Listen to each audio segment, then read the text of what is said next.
காஷ்மீர் பயங்கரவாத தாக்குதல் தொடர்பாக டெல்லியில் பிரதமர் மோடி தலைமையில் உயர்மட்ட ஆலோசனை கூட்டம் நடைபெறவுள்ளது.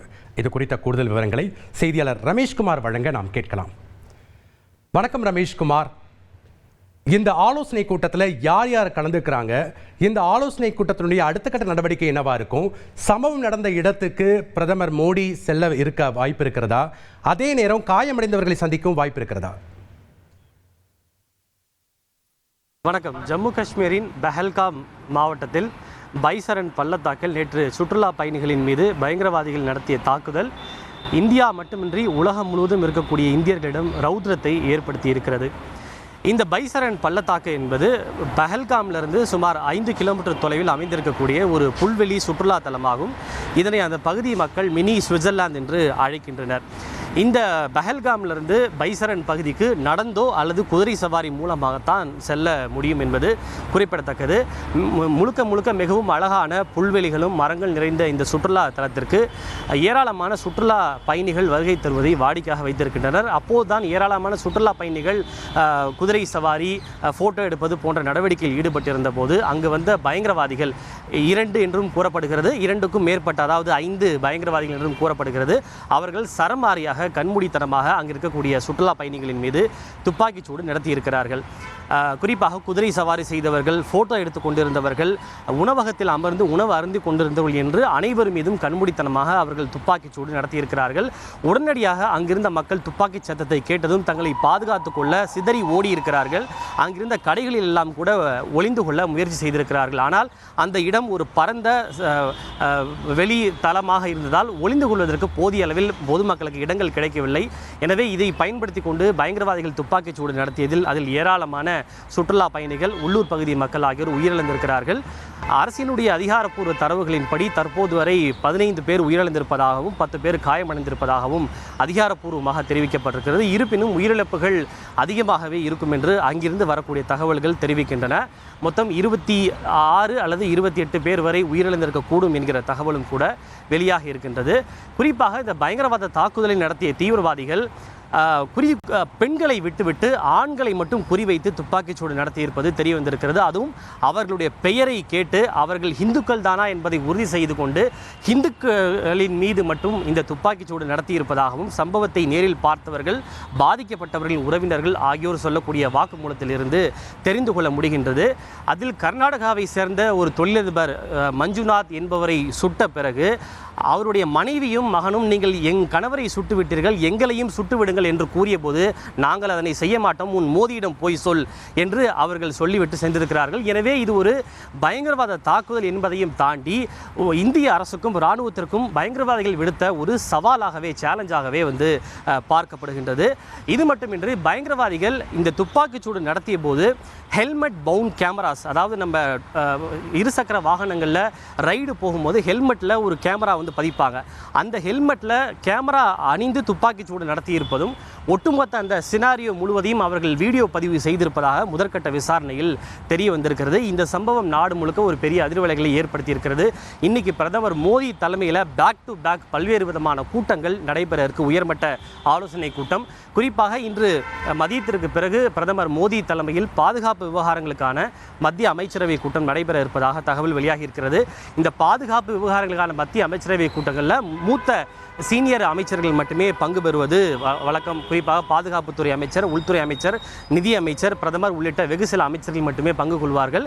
இந்த கூட்டத்தில் மிக முக்கியமான சில முடிவுகள் எடுக்கப்படலாமோ என்கிற ஒரு எதிர்பார்ப்பு ஏற்பட்டிருக்கிறது.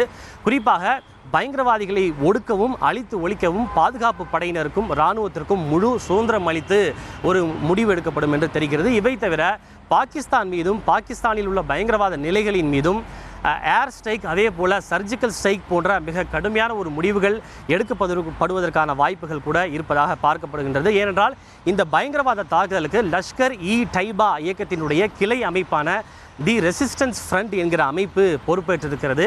இந்த அமைப்பினுடைய ஆதரவாளர்கள் இந்த பெஹல்காம் பகுதியில் சுமார் 20க்கும் மேற்பட்டோர் இருப்பதாக கூறப்படுகின்றது. சிம்பத்தைசர்ஸ் மற்றும் ஆதரவாளர்கள் இருப்பதாக கூறப்படுகின்றது. அவர்களின் உதவியோடு தான் பயங்கரவாதிகள் இந்த தாக்குதலை நிகழ்த்தியிருப்பதாக கூறப்படுகின்றது.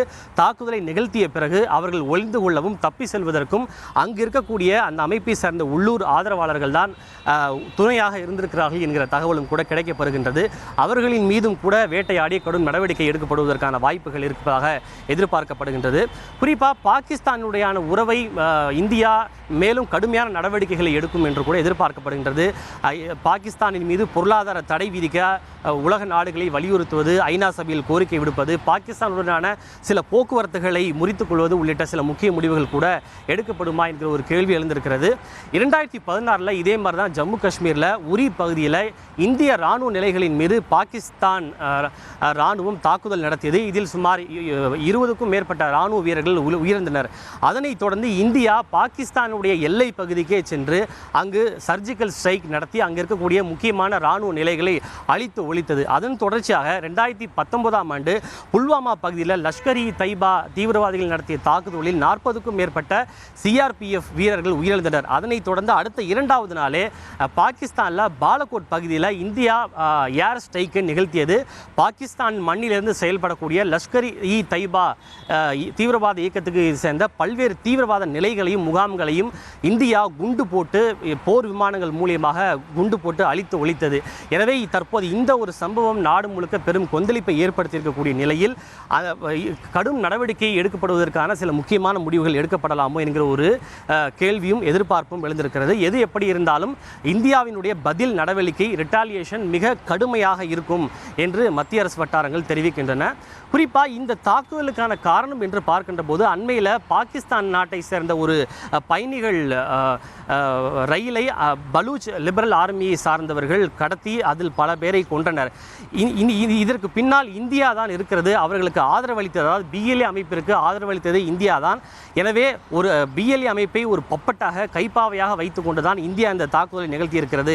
அதற்கு பழிவாங்கும் நடவடிக்கையாக தான் இது போன்ற ஒரு தாக்குதலை பயங்கரவாதிகள் உதவியோடு பாகிஸ்தான் நிகழ்த்தி இருப்பதாக அங்கிருந்து வரக்கூடிய சில தகவல்கள் மூலமாக தெரிந்து கொள்ள முடிகிறது. எது எப்படி இருந்தாலும் இந்தியா என்ன நடவடிக்கை எடுக்கப் போகிறது என்ற பெரும் எதிர்பார்ப்பு நாட்டு மக்கள் மத்தியில் இருந்திருக்கிறது. மத்திய அரசு தரப்பில் இது குறித்து கேட்கின்ற போது இந்தியாவினுடைய பதில் நடவடிக்கை என்பது மிக கடுமையானதாக இருக்கும். அது இன்னும் ஒரு சில நாட்களிலோ அல்லது ஒரு சில வாரங்களிலோ அது செயல் வடிவம் பெறும்போது நாட்டு மக்கள் அனைவருக்கும் நன்கு தெரியும் என்பதுதான் மத்திய அரசு வட்டாரங்கள் கூறக்கூடிய ஒரு தகவலாக இருக்கிறது. விஷால்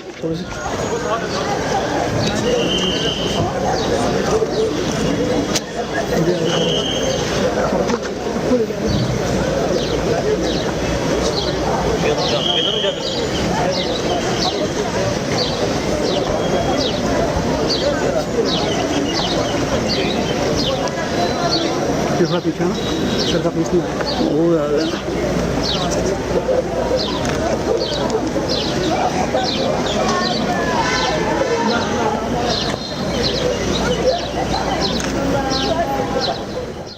நன்றி ரமேஷ்குமார், உங்களுடைய கள விவரங்களுக்கு. உங்கள் தந்தி ஒன் தொலைக்காட்சியில் அண்ணாமலை தினமும் மதியம் 12 மணிக்கு காணத் தவறாதீர்கள்.